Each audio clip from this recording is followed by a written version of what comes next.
Hey, welcome to Extra Innings. I hope you were able to catch the graduation ceremony last night.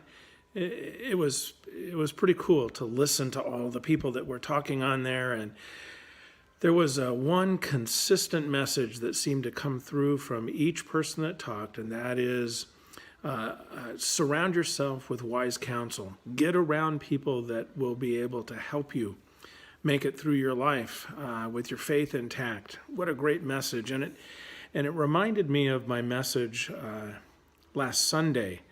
And that message was this kind of foundational talk on theology out of the book of Ephesians, where Paul says we are saved by grace through faith.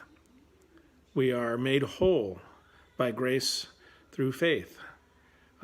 That's how this works. And so here's what I've learned. I've learned it by messing up on my own. I have learned it by listening to so many people of faith come into my office and talk about the struggles that they have.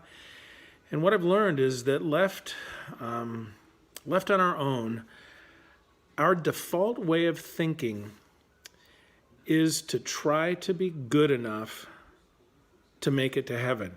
I don't know where that came from exactly, but it just seems like it floats around in the heads of church people. It's just there, and it was in my head for years and years, thinking that our religious gymnastics are going to be good enough to impress God somehow, whether it's things like coming to church on Sunday, which actually it's a lot easier right now because all you got to do is roll over in bed and grab your phone.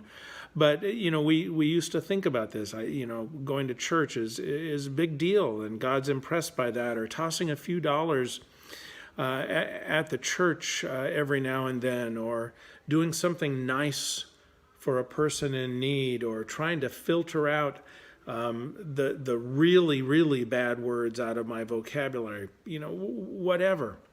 And it's like, God, come on. I haven't stolen a car. I haven't gotten thrown in jail lately. Surely it's going to be good enough to get me into heaven.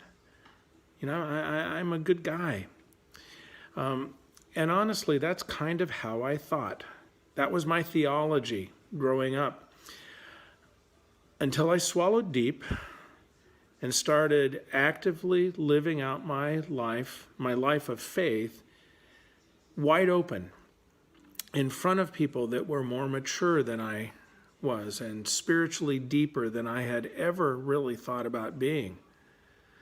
Before that, the only thing that I really knew how to do was to go through the spiritual motions. I knew how to fake my faith. I knew how to do it really well. But then I started hanging around these people who loved me enough to kick me in the rear end spiritually, relationally. They pointed out that I was really just playing in the kiddie pool, and that real faith was meant to be lived out in the deep end, where you had to learn to swim. And I learned that when I followed them out there, they wouldn't let me drown. And it was out there that I learned about grace. So, how about you? Are you ready to get rid of your spiritual floaties and finally learn how to swim on your own? Start hanging out with people who have gone there before you. I know they would be glad to